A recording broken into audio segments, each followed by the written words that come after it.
Okay, back onto the big pig. Obviously we're up to the body now because the chassis is now all complete and looking beautiful. Especially that motor in there, I really like that. So we can put that aside for the next 3 to 4 weeks, because I reckon it's going to take us that long to get this masking right on the body. Before we get onto that, we have more stickers. So Dirk from over at RC Birds was kind enough to send us over a few stickers, and he sent a pretty nice postcard. I've been practicing this, what this says, and I'm going to get this wrong, Dirk, so I'm sorry about that, mate. But TRS's Baden-Vergnügen in Oldwetter Zoo Monster. It's a, what is it again, Zach? Animal bathing fun. Animal bathing fun. It's an all-weather zoo. Yeah, all the animals hang around and have fun in water, I guess. Yeah, hi Chris, thanks for exchanging stickers with me. You have a great channel, go on with it. Thanks a lot, Dirk, really appreciate that. So, here's his, I've only ever seen his icon about this big on the screen on the phone. It's actually a, looks like a monster beetle wheel actually, with a stick transmitter silhouette and a couple of silhouettes of birds up the top. So straight away, try this one.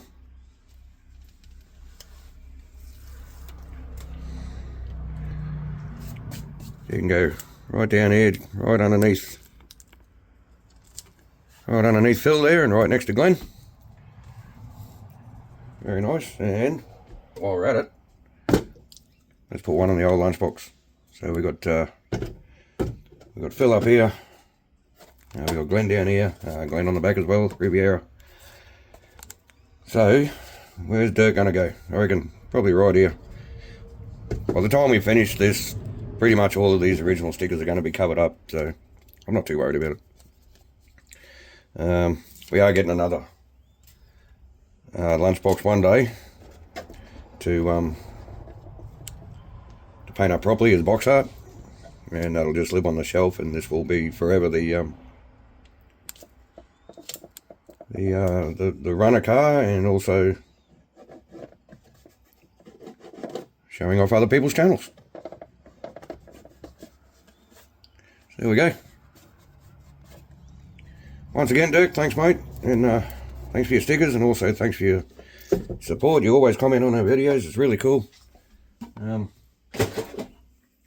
So, if you don't know Dirk from RC Birds, go and check him out. He does some good stuff over there. Really cool stuff. So, on with this monstrosity. I need a coffee first. Now, when I was first looking at this, obviously I cut it out roughly in the last video just to sit it on the body to have a bit of a look. But at first look, it looked like a pretty simple body to cut out.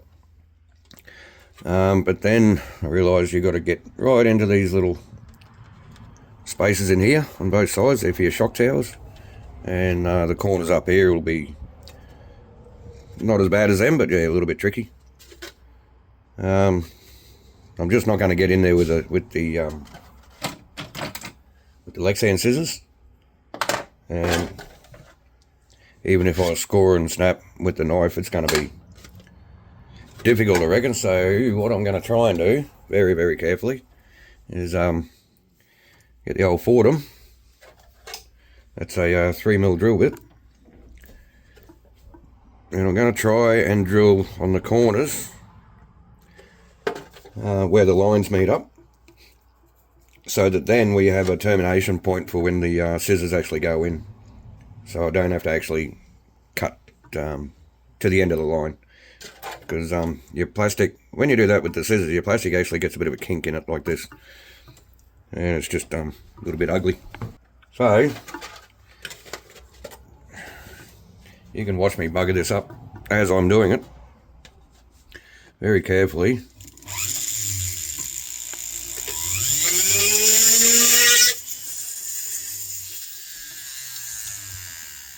just into that corner there, so that I can just follow that cut line and terminate it at the edge of that hole. Oh, where are you? I'm trying to see what I'm doing and trying to make sure you guys can see. Right, that was the easy one because it was on an inside corner. This is on an outside corner, so good chance I'm going to be slipping all around the place. So I might try it from the inside of the body. Where are you? Over here. Can you zoom that out or something, mate? 8.6. There we go.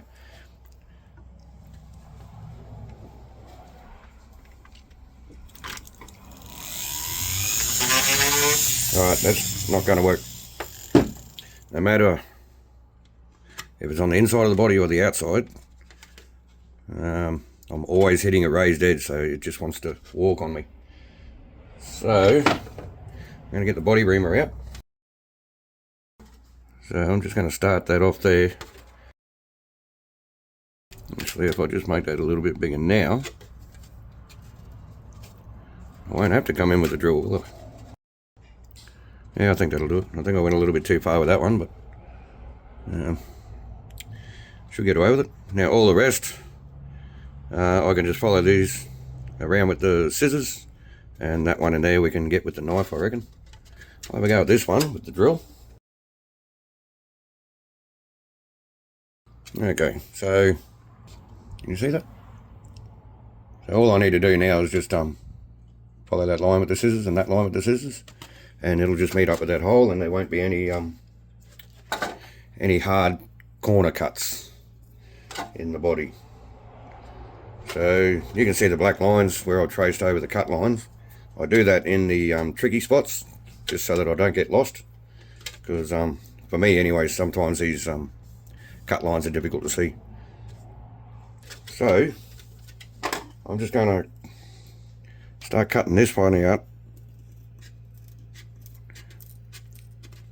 on camera and just show you guys what I meant by kind of following that, or terminating with that drill hole. So very carefully just coming in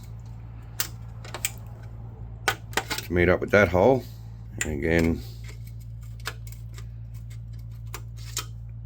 coming in to meet up with that hole. Then I can just trim. It does need some cleanup, but that's also what the fordham is good for. We'll put a different bit in the fordham and just clean up those edges. So I'm going to go along and cut all the rest of this out off camera, and we'll come back and talk about how we are going to mask up for this blue and white and for the black.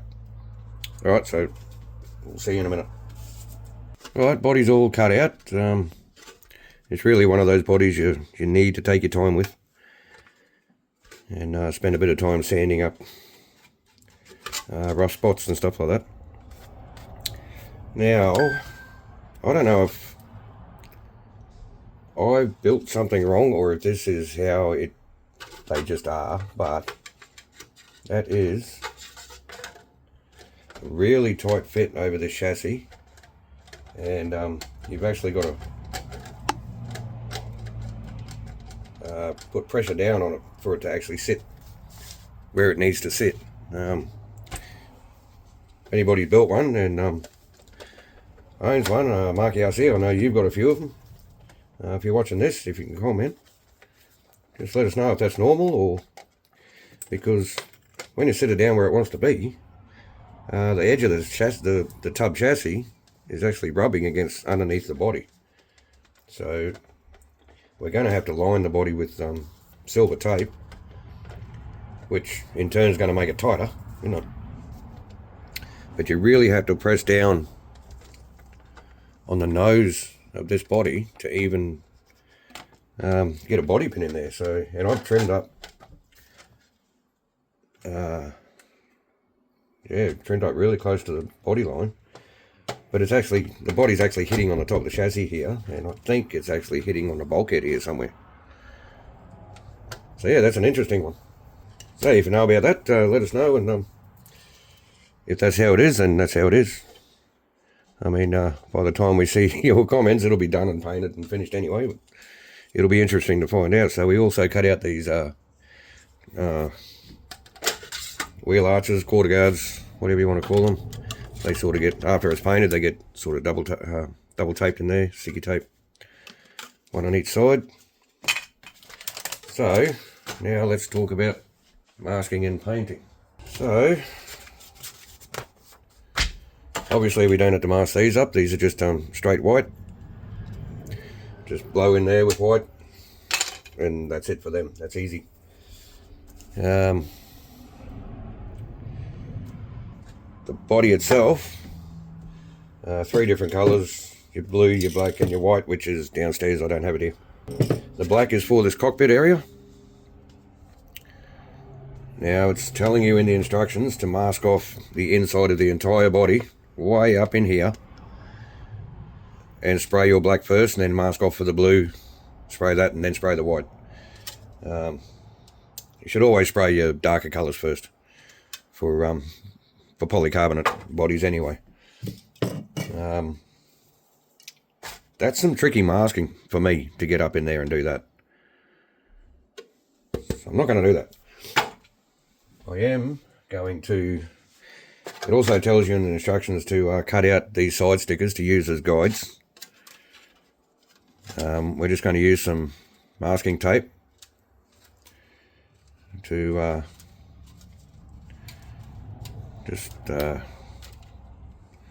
stick them onto the sides there, and then all that needs to happen is you need to mask the inside of the body somewhere inside that decal there to get your transition between the blue and the white.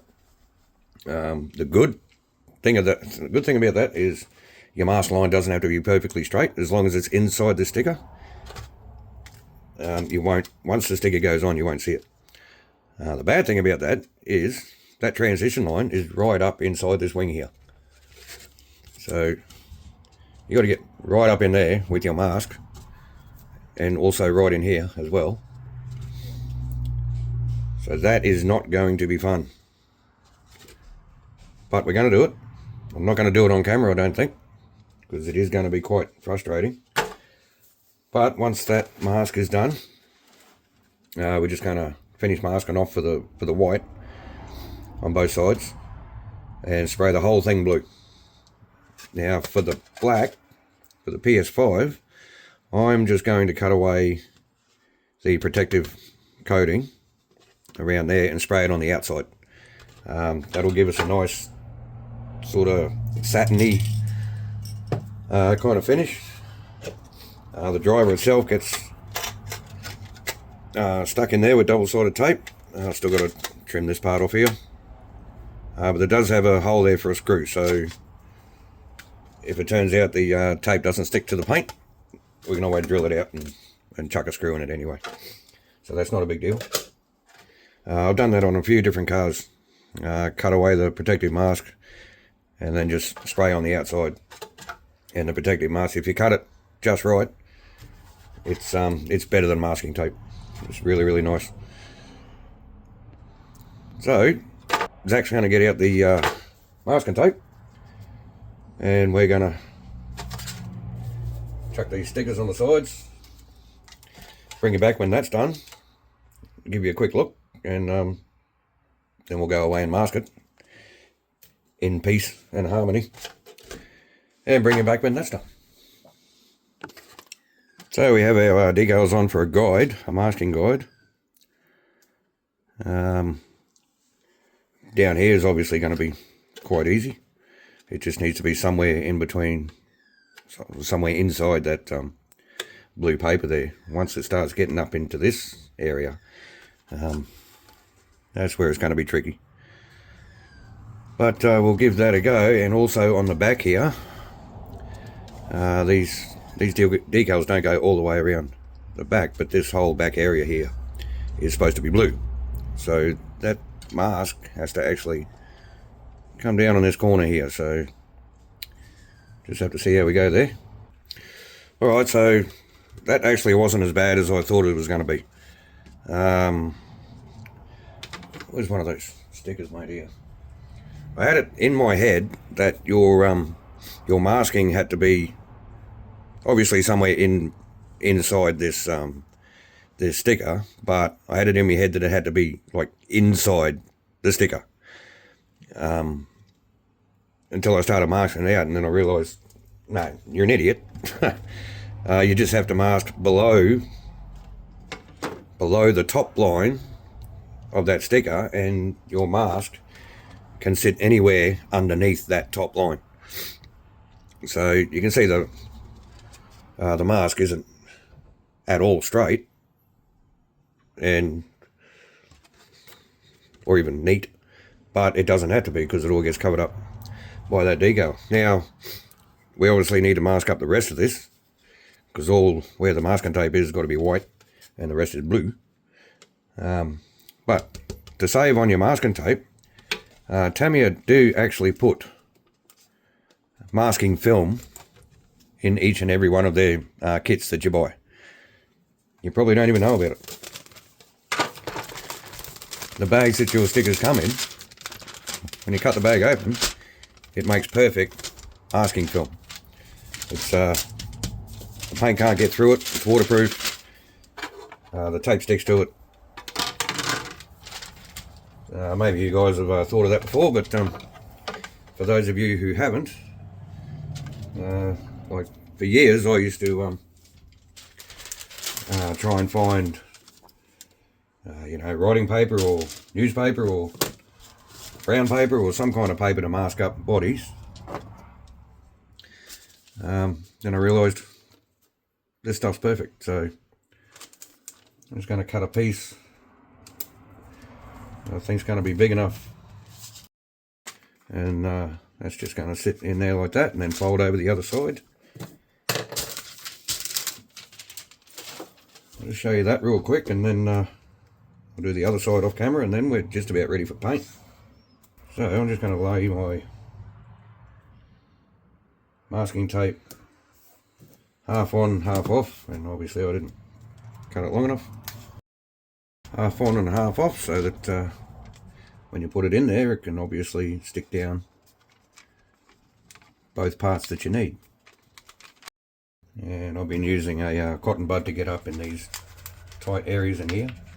You do have to make sure you press down all of your tape when you get those crinkles in it, because this is a big curve, so you are going to get well, I did anyway. You get crinkles in your masking tape. So just a tiny bit here, so we don't get any bleed. And I'm going to run down this edge here as well. And then, thanks mate.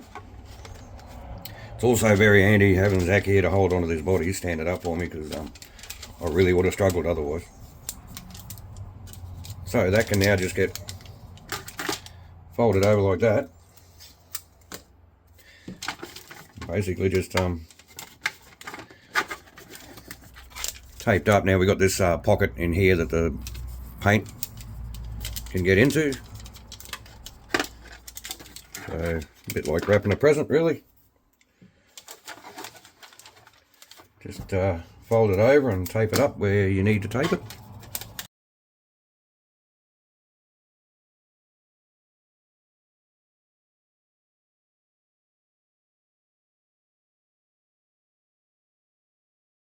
So, there you go.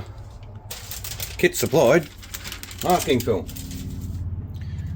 So yeah, just folded it over the other side and sealed up against all the edges to stop any bleed getting in and underneath. You just need to look around, and if there's any areas that aren't taped up, or if you can see a hole or a gap, just run some tape over it. So we're going to get the other side done, and I think we're ready for paint. Exciting stuff.